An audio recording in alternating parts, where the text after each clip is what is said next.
Good afternoon and welcome to the Kerry Garden Show. Alan Finn here in Boyles in Killorglin, and we're looking lovely in Easter.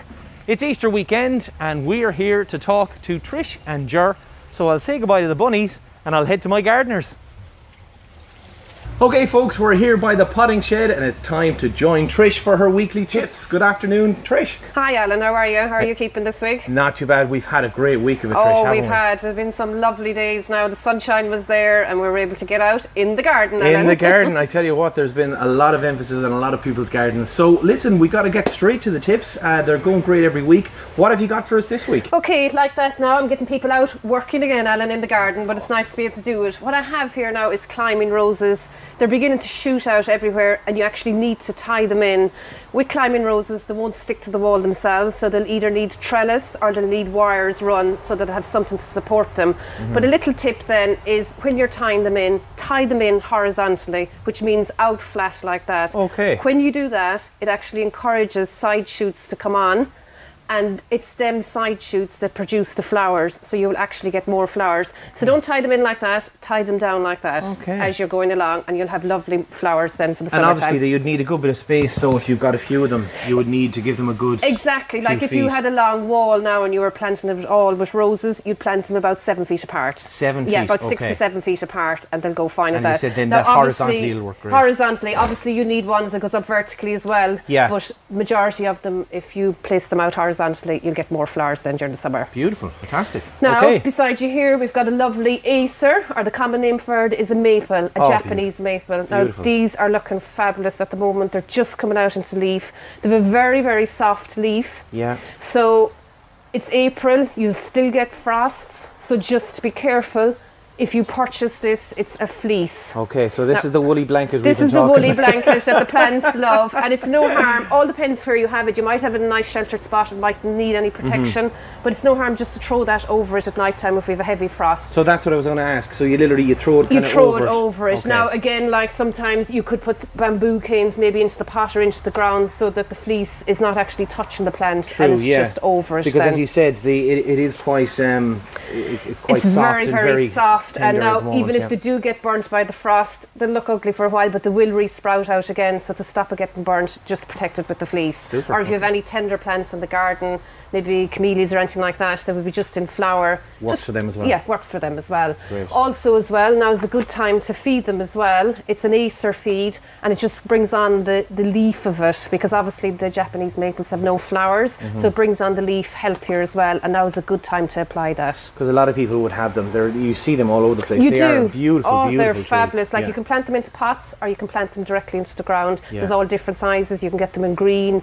There's loads of different colours of leaves you can get in them. And is that just for the acer? Is there a specific one for each type of maple? Oh no, for all maples. For all maples. For all the maples. Okay, yeah, for all, not just the purple one, for all the maples. Okay. Now Trish, last chance saloon. It is indeed. Last chance saloon for the spuds. You can still plant the potatoes. Okay. And we actually still have British Queens, which are a firm fair bit here in Kerry. And we also have roosters, a couple of records. So still in stock, so if you still want to plant them, you still have time. Okay, right. So over the Easter weekend might be a good time to get them down. Yeah, as I was saying before, everybody thinks you have to put them in before Patrick's Day, but it depends on the weather. There's still plenty of time to put them in. So we still have a lot in stock. So now for some low-hanging fruit. Yes, indeed. We've got lovely lemons here. Absolutely fabulous. People are looking at them, they're going, are they real? Yeah. And they are real. Already? Now that was the one thing that struck me, that they've come to fruit already. They've come to fruit already. Now as you can see, there's flowers on them as well, and these flowers are actually very scented. Yeah. So, but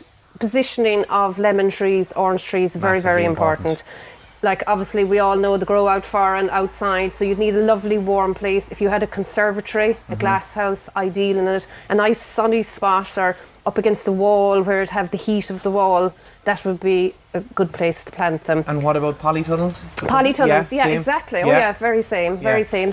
So if anybody has them maybe from last year, now is the time to start feed them. Like that now, there's a special citrus fruit, and it's like the baby bio that you'd have for the house plants. It's only a couple of drops into water and you'd feed them then as well. And how popular are they, like, Trish? They're very popular. Yeah. We sell a good few of them now, but as I say, you have to have the right position for them. That'll be key as well, and obviously the elements, you need to kind of shelter them from the elements. Exactly, like what I would do that if it was out during the year, I'd actually bring it in for the winter, so it wouldn't have the harshness of the frosts and the rain rain and the wind and all that. So if you had it in a pot, it might be better so that you can. I was going to say, would around. people actually have them in the ground? No, they not tend to really. not We grow don't have the climate for that here. Okay. Yeah, so you're better off just put it in a pot. But they're lovely on a patio as well. If you'd a lovely big terracotta pot underneath that, it'd look Mediterranean. Very Mediterranean. Mediterranean in Kerry. Now, of course, there's a lot of people who are going out at the lawns. They're giving them the first cut, and there's probably a few parts of the lawn that are probably looking a little bit worse for wear, Trish. So you've got a tip and a solution for that. I have. As you say, it's just bare patches in the lawn. Another show we'll go through actually sowing seeds and setting the lawn. But you might be going out to the clothesline over the winter time and you have a pat worn out to it. The kids are out playing football. There's a certain spot around the goal net that's bare, all whatever. the diving and stuff. So now's the time to get out and do that, prepare it. Now what you need to do with that is you need to loosen up the soil. So if you've got an iron rake and just rake it out, rake it level as well. So if it needs, you know, if there's dents in it or whatever, you can just add a little bit of topsoil and just to level it out. Now you are better off to put a fertiliser in it, so something like Grow More or 7617, scatter a little bit down and then put in your seed. Now if you were laying a big lawn, you'd use a roller after putting down the seed, but because it's only small little spots, you wouldn't have a roller. The back of a shovel and just to pat it down. Now what you do with that, whether you're rolling it or patting it down with a shovel, it aids the germination that bit quicker. Okay, so it just embeds them in the soil a little bit quicker, is that it? Because some people, they might just kind of just throw them out. Just throw it out. It'll still grow, but if you want it to come quicker, if you pat it down or roll it down, it'll bring it on that bit quicker. Okay, great. And one more last tip then is that tree ties. Now, all our trees are there, they might be getting mature and you think, oh, they're fine, you're not really looking at them. First thing when you go out to a tree is make sure the grass is away from the base of it. So if your tree stem is here, come out about a foot and a half and just have bare soil around the base of the tree. Would a bit of bark be good in that sort of situation? Yes, exactly. It just keeps the weeds down and keeps it free then as well. Also, it stops you coming with the lawnmower into the stem and cutting into it and damaging it. And plus, it stops if there's grass all around the tree, it's taking the nutrient from the tree then as well. Right. So checking tree ties is another thing as well that we kind of forget about it. Every year the thickness of the stem is growing, and if you don't check your tree ties and loosen them out, what you'll do then is you'll get a real round mark in it, and it could actually cut the tree. I've seen that, and sometimes if you don't take them off over years, they actually become part of the bark and stuff. So you just want to check that then as well. Right, that's great, Trish. Thanks for those tips this week. And speaking of trees and fruit, I believe Ger has got some more in another part of the garden centre. Let's go check him out. Okay, so we're here now with Ger.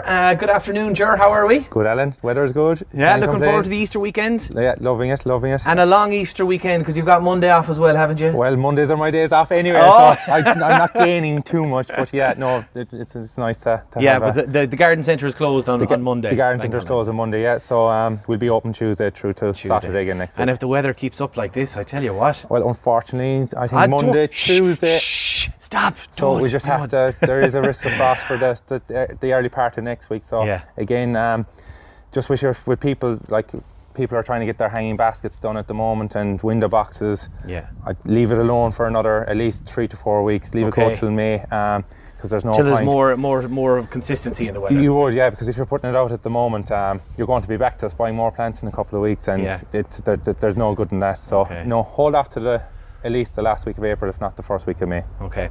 Now, Joe, we're going to start off with, we've been getting a lot of questions and a lot of people have been asking about our Moss Master, which we have talked about. I think we've at least got 2 shows where we've mentioned it, but this is some product and people keep asking. Yeah, listen, we're going through a lot of stock at the moment.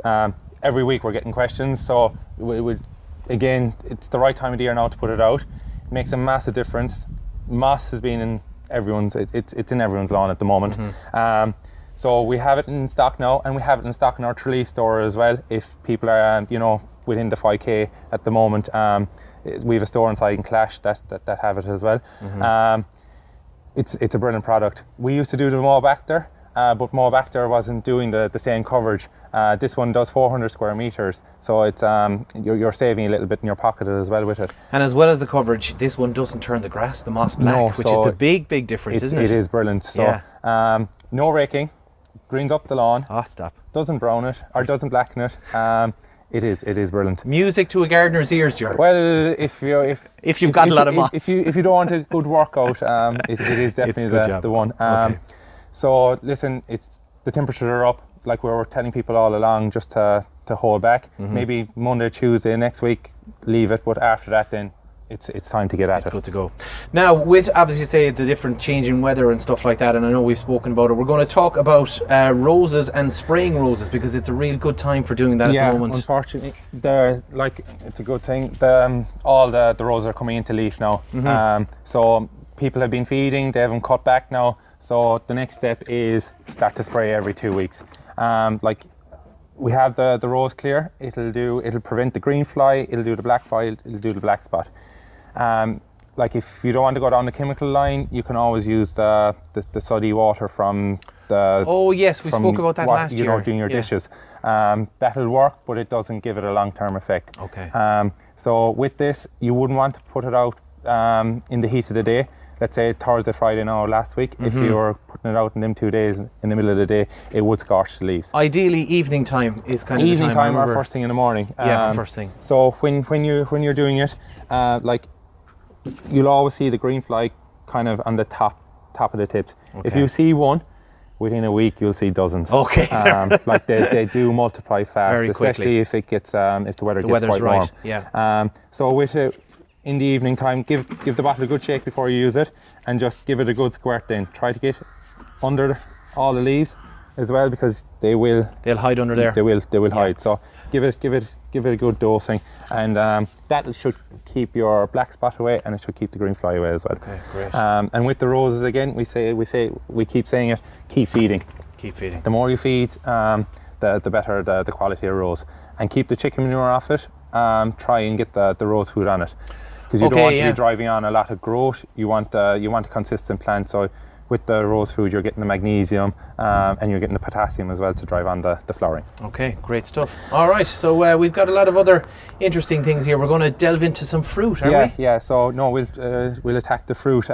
We've got a good selection of it at the moment. What people don't realise too is when they come into our garden centre, we've actually added an area to the back of our garden centre where all our roses, fruit plants and climbers are. So there's a big area down the back, and there's quite a good selection. Well, do you know what it is, Jared? They just get blown away by the the beautiful colour down there. They don't even notice back here. So it looks a bit bare. No, but realistically, this is where there's a lot of beginnings back here of what could be some amazing. Good. Like you can see behind us there, we've loads of apple trees, loads of pears, and on this bench here we have blueberries, blackberries. We've even got grapevines. There's plenty of everything. Right. So what have we got here? The first one that will go is the good old blackberry. Oh, stop.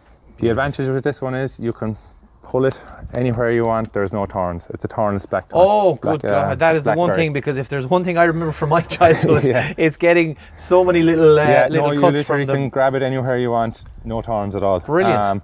This one will be fruiting August, September, and you give it a prune back in October. Again, good time of the year to plant it. Good selection when you're planting it. Again, well-drained soil, plenty of organic matter, plenty of farmyard manure G up, and that'll bring on the fruiting.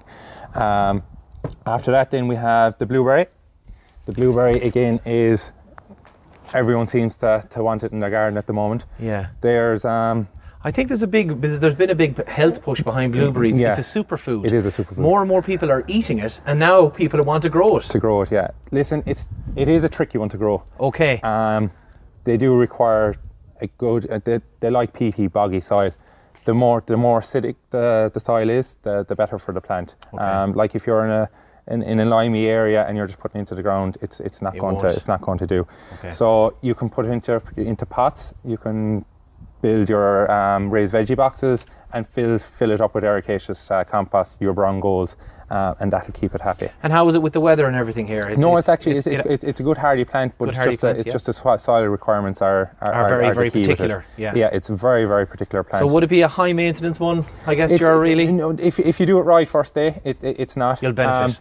When I'm saying you're not just getting a scoop of compost to put it into the soil. You're literally digging a hole maybe 3 to 4 times the size of this, and you're getting as much as ericaceous compost into it. Okay. And you're giving it a feed then once a year with the ericaceous feed, or you could put the sulfate of iron on it. And how much fruit would you get off that? If all goes well, what sort of? Oh, depending on the year. you could get 40, 50 blueberries off it. No problem at all. Lovely. On a good year. It would be nice for a breakfast cereal to throw on top of the Yeah, porridge or something. into your porridge with a bit of honey. Again, we've hazelnuts in stock as well. Again, they like a well-drained soil. They wouldn't like to be in Now, at the moment, this wouldn't look too attractive. It's not very We literally, anyone who's listening to us on the radio will know it's literally just a stick. It is. It's just with maybe 1 or 2 buds at the top. But how quickly would it transform? Within 4 to 5 years, you'd have a decent. Like, I'm not saying it's going to be a massive tree, but you'd have a decent size. So it's a long-term kind of. It definitely is a long-term project. Yeah. Okay. That's good. After that, then we have our cherries. We have gooseberry. Thing with the gooseberries is when they come into leaf is just to watch the sawfly. It's fairly. Now, what did you call it? Sawfly. It's sawfly. Yeah, it affects the gooseberries. Okay. Again, just a good bug clear, and that'll keep them at bay. But you'd want to do that as it's coming into leaf, and every couple of weeks then just to keep on top of it. So as soon as you start seeing the leaves coming out, you need to get that clear on it. You need to get that bug. 100% because he can savage the leaf in it very, very quickly. Right. The other one that we have in as well is the grapevine. If you have a polytunnel or you're... Yeah, go on. I was going to say I'm going to start thinking about Mediterranean and be like the olive. Be like the olive tree past here. We're not going to be growing. They will grow and they will fruit in Ireland, but you have to have a glass house or a polytunnel. Okay. What a lot of people do is when they're putting in their polytunnel, they might put the root of the plant outside and they'll kind of just get it in under the plastic and leave it grow rampant. Okay. It is very aggressive when it does get in. So try and keep it clear during the growing season, not to have it growing everywhere. And get plenty of ventilation through it. Okay. But again, a lot of people going, no, we can't grow grapes in this country. We can. Where there's a will, there's a way. And again, if anyone has a grapevine at home, the best time to prune them would be December, January. Okay. And again, a good feed of potash, and that'll keep them going for a good part of the season. Now, finally, we've got some trees. I've got 1 or 2 here beside me. Jerry, you might kind of talk us through what we got. Yeah, so you've got the plums on your side there, Alan. Plums. So the one on your left there, that's 2 plants grafted into the one. So I think that one is an opal and a green gage pollinated or grafted onto the one plant. Okay. So if you have a small garden and you can't get 2 plants in for pollination, that one is. They're ideal. Self-sufficient nearly, as you say. Well, it is, yeah. You just don't need a second one, and if you're tight for space, they're ideal. We have apple trees as well in stock that are self-pollinating. Okay. So 2 grafted into the one. Yeah. And we have a lovely one here. Now this, I'm fascinated by this. It's a family pear tree. A family pear tree, and tell them how many is in it of a family. There's 5. Plants grafted onto this plant, and I do urge any of our listeners to maybe go onto the Facebook page and look, because when you hear 5 plants grafted into one, you can see where all the grafts are there. You can just see where the wax is. But 5 into one. Again, if you're tight for space, like with apple, pears, and plums, you'd want another plant for pollination. Especially definitely with the apples. Let's say if you're getting a Bramley, which is a cooker. Good for the apple tart. Good for the apple tart, yeah. Keep the bellies full in September, October. You'd want 2 eaters to pollinate. So you'd want a Cox Orange or James Grieve or something like that to pollinate. But again, no, we have full selection here. Very good selection. Yeah. So come in, just ask the question, and we'll go through it with you. Excellent. Now we'll finish up with our plant of the week, Ger. And what have you got for us this week? These are all over the place at the moment. Oh, beautiful! It is the forest flame, which is Pyrrhus.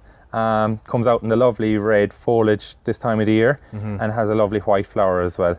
So it's a beautiful plant with, as Ger is saying there, it's got white at the bottom, and then the flame really just shoots through the top. It is stunning, and you can literally see them all over the county at the moment.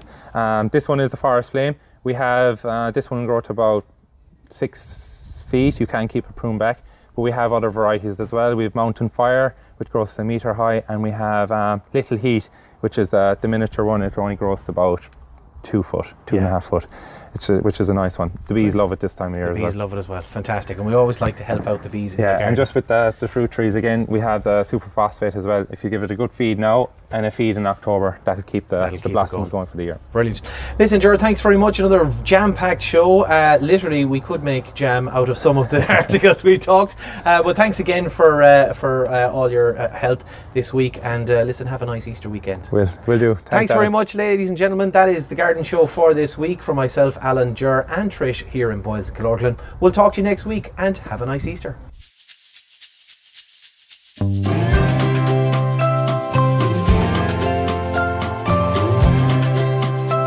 Okay, so it's question time here now on the Garden Show Extra, exclusively here on Facebook, and I'm joined by Ger to answer some of the questions that have been sent in by our listeners. So Ger, our first question is, I've had very few flowers on my apple blossom tree last year. What could have happened there, and what could I feed it with? There's probably a couple of factors. Last year, I know we got a late storm, kind of mid-April, that would have blown a lot of the apple blossoms. So that would have affected your fruit crop later on in the year. If you want to improve your apple blossom, kind of autumn time, you'd be looking at October into November to give it a good feed of potash. Also get your farmyard manure and your horse manure in that time of the year as well, and that will improve the structure of the soil, and in return you'll have better blossoms, better fruiting later on in the year. Okay, great stuff. Okay, thanks very much, sir. The next one is from Julie. Julie put some rose slips from a bouquet that she recently got into a pot with some rooting powder. Do you think they will come on? I'm very interested in this one now myself. Listen, there's always a chance. There's always a chance. Like if they were in water, that would have kept it fresh enough. You'd want to plant it into kind of a good compost, into kind of a good substantial pot. The success rate will vary. Okay. It might not. Might not. Depends on how much light is hitting it. There's different factors that will affect it. Yeah. But she's every chance. Good effort. Yeah. Good effort. Why not worth the effort? Okay, great stuff. Okay, now we have got a question in all the way from Florida. Florida, can you believe it? Mary Reynolds. Okay, we'll have to cut that right. Sorry. Okay. Now, Ger, would you believe it? We have got a question all the way in from Florida. Mary Reynolds, she catches the show on Facebook and she likes to tune in as well. And she is saying now, obviously, different temperate climate from here, but her question is, she grows gardenias and sometimes the leaves are very yellow, but it isn't from lack of watering. Any suggestion what might help? Yeah, there's two different approaches. Like with all plants, with all old leaves, they do go yellow over time, so they do drop kind of this time of the year for the new growth to come on. But it sounds like she is overwatering. Oh, so that could be the problem actually. I reckon it's definitely overwatering. Like gardenias, you can keep them as an indoor plant here in Ireland, on a sunny window or in a sunny porch. They don't like a lot of water. They are a tropical plant. Okay. So just relax it maybe in the watering slightly for a couple of weeks, and you might see a difference in a couple of weeks. Okay, so whether it's Florida or Killorglin, if you're actually overwatering a gardenia, you can do that. Out and you're trouncing the waters there. You're getting the root rot. Yeah. And that's affecting the plant. Yeah. So the key thing there is it is a tropical plant, not to worry about it too much. Not to water it too Excellent. often. Now, Mary. Once a week or once every 2 weeks, it should be fine. Excellent. So it's not just the Florida climate. Okay, and our final question comes in here from Annika, and she was wondering about invasive flatworms. Are they a problem to be aware of? But they are, yeah. No, with the last, they're in the country since the 1960s. They came in and imported compost from New Zealand. They are in Kerry. They are local. They do harm our native worm. Earthworms, Like they do eat them up. They do kill them off. They basically sterilise the soil. So they're not good to have in your garden. There is a few tricks to kind of keep them, to try and trap them. You could put out a sheet of black plastic, and they are drawn to it. They don't burrow. Right. So if you are looking for them, they will be under pots, they will be under rocks, anything that's kind of that they can get their bodies in under. Just coming back to the question then, about do we have them in the garden centre? like we're very strict with the plants that we get in. All our nurseries are Borbia registered. They follow strict protocols. Like as you say, like I said there, they don't burrow, so you kind of find them under pots. So when we're lifting up, like there is no trace of them in the garden centre here. And I'm sure most garden centres in Kerry, in the country, Ireland, are keeping working off the same thing. So, and are they just a flatworm? It's easy to recognise them. Worm. Black. They can be kind of mistaken for a couple of different things, but they're about that long. They are flat. And again, the first point to call if you think you have them is underneath pots. And what's the best thing to do then? Is there a treatment, or like if they are in the soil, use the black plastic to try and to encourage them to go under. Kind of put rocks around it just to try and trap them in. Boil them. You have to be they're very boiling, like they do lay eggs as well. So like if you do find their eggs on top of the compost, again into boiling water, and that's the only way. 40 degrees. Well, so listen, it's not a big problem in Kerry. It's not a big problem, but it's something. It is something to be aware of. All right. Well, listen, Annika, thank you for sending in the question, and do remember, if you have got any question for your gardening queries, do put them in the comment section of our videos. We'll put them to Ger and Trish and get them to answer. And as well, it's time to start seeing some photographs. Take some photographs of your gardens. Send them in to us. We'd love to see how your garden is getting on, and if you have any little positions in your garden you'd like to fill, we can get Trish and Ger to advise on the best thing for us. So that's it for this week. Ger, thanks very much for answering the questions, and we'll talk to you again soon.